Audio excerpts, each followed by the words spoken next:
assignment he delivered as he led our team to 4 straight NBA Finals appearances. We look forward to the retirement of the famous number 3 Cavs jersey one day down the line. It was around Christmas time. We're in the cafeteria, and I asked you, so where's LeBron going to go?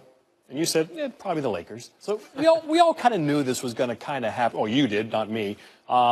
Give us the headlines. When we look back 3 to 5 years from now, what will this night, be in your terms, in terms of the headline? This is a seismic move for LeBron James, for the Lakers, for the NBA to have the athlete of this generation and maybe ever in this sport to go to the franchise in LA. And people in Boston will argue that, but there's something about LA and the West Coast and the Showtime Lakers and Hollywood for LeBron James. This is such a bigger play than just trying to win a championship with the Lakers. This is planting his flag in Hollywood, the entertainment industry, and having Magic Johnson not just running basketball operations in LA, but him as a mentor, as a guide for all the things LeBron James wants to do in business for the rest of his career and then beyond his basketball career. In every way, it makes sense.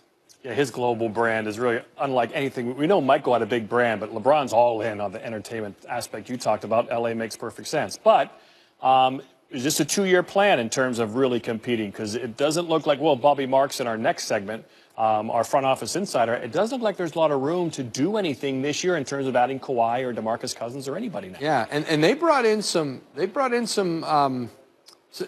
interesting guys here to support him, like some guys who've been part of winning, but Lance Stevenson, JaVale McGee, there's Kentavious Caldwell-Pope comes in, so returns with LA, and those are 1-year short-term guys. Right. They're going to try to figure out now how to get Kawhi Leonard, whether they do that in a trade, which became much harder with that Caldwell-Pope commitment today, or free agency next year when Leonard will be a free agent in 2019. He opts out. He wants out of San Antonio. They have talked about some deal points with the Spurs. The Spurs and Lakers have talked. But if Leonard gets traded somewhere else, do the Lakers, the fear is they end up right back where they were with Paul George, right, where it went so well for him somewhere else he stayed. What if he gets traded to Boston or Philly, likes it, decides to stay, and they never get access to Kawhi Leonard? But right now, Kawhi Leonard feels like Paul George did last year. I want to be a Laker. I'll get there in free agency. We'll see if there's not a trade, if indeed Kawhi Leonard does that. But a Kawhi Leonard, LeBron James, those two, you'll go play any other team's 2 guys with those 2 players. No doubt about it. You're right. A seismic shift, as Woj mentioned. LeBron is a Laker. Well, despite LeBron moving into their division, the Warriors remain the odds-on favorite to win the NBA title next season, as they should. Well, the Lakers are now tied with the Celtics for the second-best odds at 7-2. And not surprisingly, look what happened to the Cavs. They're now at 500-1 to win it all. All right, to get a little more perspective on this, we bring in First Take Stephen A. Smith. Stephen, let's go back a couple years when LeBron went to Miami. It shook up the entire league. It surprised some when he went back to Cleveland. This move to L.A., a lot of people expected for quite some time. But having said that, what does this move say about the current state of the NBA? Well, it just said, people can look at it and they could lament the lack of parity because all the best players seem to be in the Western Conference. There's no doubt about that. It's one of those things that will prompt discussion as to whether or not the commissioner needs to revisit seedings in the playoffs instead of having 8 teams in the East, 8 teams in the West. Just do 1-16 and get it over with so we can have some semblance of competition. But I really don't care about that right now. I'm from the streets of New York City, the big city, the bright lights and what have you. LA is obviously the second largest market in the country. Chicago being third, and between those 3 cities, there are 5 NBA teams, and not a single one of them made the playoffs this past season. That's simply not good as far as I'm concerned. That doesn't mean that the NBA can't thrive without those guys in the postseason. Clearly, Golden State being in the mix, Houston being in the mix is incredibly relevant, but the Lakers being relevant again, having missed the playoffs for the last 5 years, it does just make your hair stand up on your skin. It gets you hyped and excited about the possibilities, recognizing Laker Nation, the tradition that the Lakers franchise has, and the fact that you can get a guy the magnitude of LeBron James to the second largest city in the United States, to Hollywood, Tinseltown, Venice Beach, Melrose, LA Live. The list goes on and on. To get a player of this magnitude, knowing that outside of Elgin Baylor, every single mega star that has ever played for the Los Angeles Lakers has captured a championship while wearing the purple and gold. It almost gives you goosebumps. It gets you going. All right, so it pumps new blood into L.A., that's for sure. What does it do for the city of Cleveland as well as that Cavs franchise? Well, it returns them to the dormant state of affairs that once existed before LeBron James arrived. There's no doubt about that, but in the same breath, it's going to be devoid of the level of vitriol they had when he first departed to take his talents to South Beach back in 2010. This time around, he came back to Cleveland to fulfill a promise that he had made to the franchise, to the city, to the Northern Ohio area that had been devoid of a championship in any sport for over a half century. And 2 years in, he delivered on that promise. 4 straight years, he took them to an NBA Finals. He owes them absolutely nothing. Everybody with sense there knows he owes them absolutely nothing. Plus, he fulfilled his promise. So when you take all of those things into consideration, it's a reason to lament things, but not have the vitriol and venom that you once had. Yeah, he gave them something they never had before, and I have a feeling he will always be that area's favorite son. Stephen A. Smith, appreciate the time. Kobe Bryant tweet, welcome to the family, King James. Hashtag Lakers for life. Hashtag strive for greatness. Jimmy Buss, Magic Johnson also tagged, and RP, Rob Pelinka. Getting swept by Golden State, they competed, could have won / should have won at least one game, but didn't win 1 or 3. Game 4, they got smoked, and that's how it ends in Cleveland. Rachel Nichols, host of The Jump. That's always must watch, and you all have been having a blast with this free agency as we have here, and obviously Monday, I believe Kobe will be joining. I don't know if that's in stone yet, but we'll see. Your reaction and the reaction from people around the league to LeBron to LA has been what? Well, it's so interesting, right? Because the past few days, one of the big storylines about the Lakers have been, ooh, they better go trade for Kawhi because we don't know if Paul George is coming, and LeBron, he doesn't want to come if there's not another big star. He can come with him. And part of that, by the way, is a piggyback on this idea that if LeBron was going to leave Cleveland, part of the reason he would be leaving, right, is the perception that he'd be trying to win a championship somewhere else, that he thinks that place he would be going to, he'd have a better shot at winning the title than he did with the roster he had in Cleveland. And it's funny, as those ideas surfaced over the recent days, I got a lot of pushback from the guys in the LeBron group saying, wait a minute, that may be what the Lakers and Spurs think, that Kawhi is an intrinsic part of this deal, but that's not what LeBron thinks. LeBron is his own guy. He's making this choice on his own terms. And his thinking going into this is kind of threefold here, Scott. One issue is whether the Lakers have the championship team right now when he walks in the door. He has faith in Magic Johnson and Rob Pelinka and Jeannie Buss that they can build around him. And he will have a voice, by the way, in how they build around him. And we saw that with the length of contract that he signed. A 4-year deal. Last year as a player option. He never signed that long a deal when he returned to the Cavaliers this last time. That shows a faith in the organization. They can build that championship team. Another phase of this is his family. You know, he talked for the last year about, hey, my family's going to be a big part of this. A lot of people assumed, oh, the family's going to want to stay in Cleveland. His wife, Savannah, also from Akron, Ohio. Kids have grown up there. Well, guess what? They have a house here in Los Angeles. In fact, they have 2 homes. They're moving from one to the other. And there are great basketball opportunities for LeBron James Jr. here in Southern California. We heard the rumors a week or 2 ago from Gary Payton that Bronny would play for Sierra Canyon High School.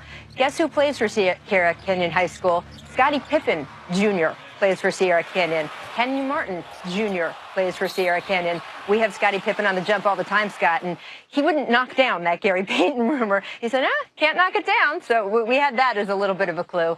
And then the third idea with LeBron's thinking here is this idea of, hey, going to play for a franchise like the Los Angeles Lakers.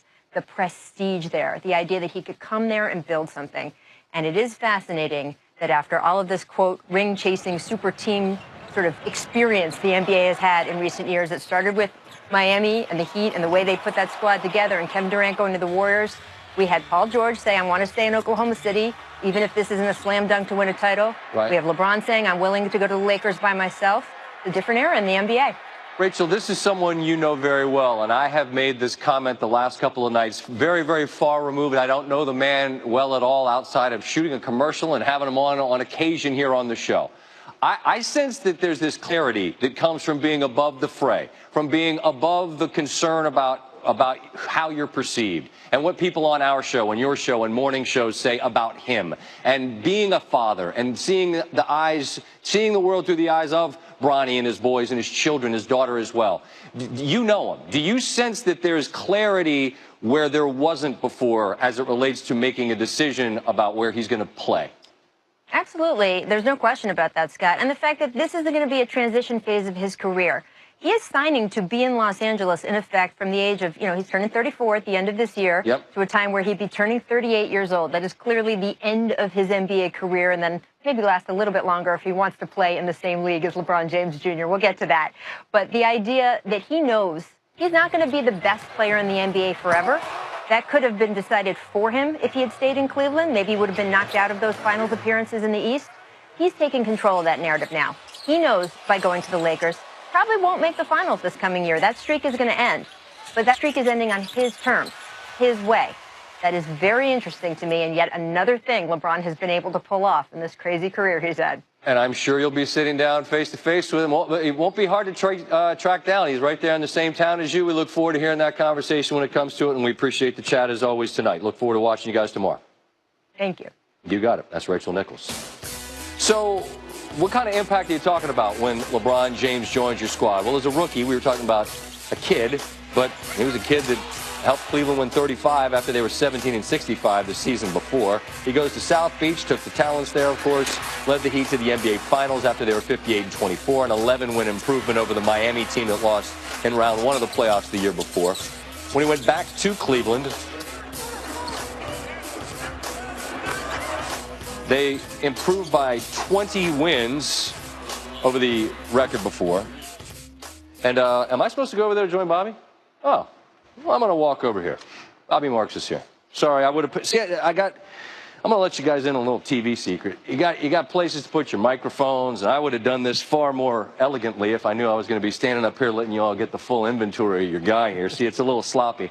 Yeah, we look alike enough. Okay, so everybody out there that's just saying, hey, go get Kawhi, and that's fun to say on Twitter because you can just say anything.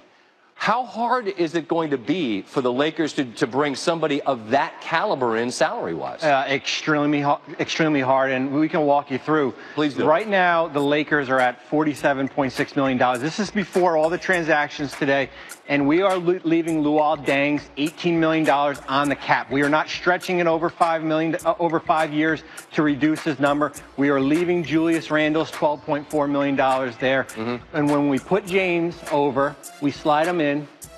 That goes down to $12.8 million. So you've got a little bit of a room. They agreed to sign Kentavious Caldwell-Pope, $12 million for 1 year. When we put KCP in, we had him projected at $9 million. Okay. So we got a little bit of a bump there. We put KCP in. That leaves you at $1.7 million in room. What they're going to do is they're going to use that room first. They've got a couple second-rounders. Svi Mihalik from Kansas, who they drafted, they're going to probably sign him to using a little bit of that room. Now, here's the thing.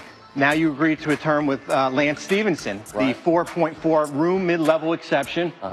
We can put Lance in here. We had him projected at $1.5 million. Okay. So he is getting the $4.5 million room mid-level here. Born ready, Steve. Always. Okay, so now we're in the red. Now we're in the red, but you can use the room mid-level and exceed the cap. That is part of the rule. You don't have to be under the cap to use that. Now we're going to add JaVale McGee. Now we're going to add JaVale McGee to the minimum. You can use the minimum exception. JaVale McGee, $1.5 million. You can use it and exceed the cap. And now this is your Laker team right now. LeBron, Luol Deng, Julius Randle still on the roster. And when you were with us earlier tonight and you were talking me through this and you were explaining how if they were going to deal with the Spurs, right, and they could have moved a couple of firsts and some attractive pieces, but that can't be done now. Why? It's going to be extremely difficult. Never say never, but this is going to be a hard path. Luol Deng That's non-negotiable for San Antonio, unless you want to throw in 3 first-round picks, and I don't think the Lakers are willing to do that. Julius Randle, you have that hold there. That is counting against the cap. And when you look at it, when we scroll through here, you have Lonzo Ball, Brandon Ingram, Mo Wagner, who you just signed. You can't trade him for 30 days. Kuzma Kyle would be very Kuzma, attractive, had a great rookie season. Josh Hart. You can combine all those, and that gets you to $18 million. But you basically have to clear out all your young players here. So you have to get rid of everybody. You got to get rid of everybody because you are not a team under the cap right now. And you'd have to do the same thing to get Boogie Cousins. Boogie Cousins is unrealistic. Okay, so everybody out there that's saying that's what you want to do, you can't do it. So you have to find a different path. You will. Okay, or wait till next summer. When you have a max salary slot. There you go. All right. See? Bobby, thank you.